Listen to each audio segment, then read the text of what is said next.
Why does parseInt 1 divided by 0, 19, return 18?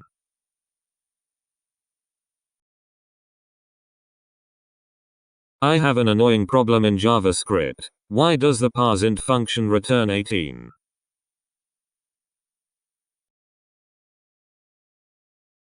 The result of 1 divided by 0 is infinity.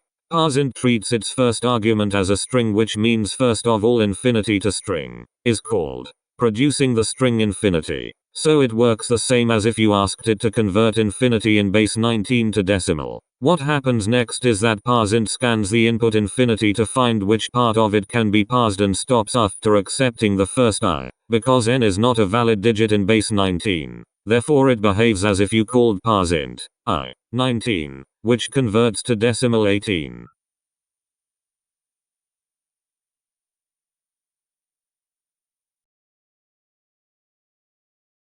Thanks for watching. Subscribe to learn JavaScript. We have a number of awesome tutorials in the works.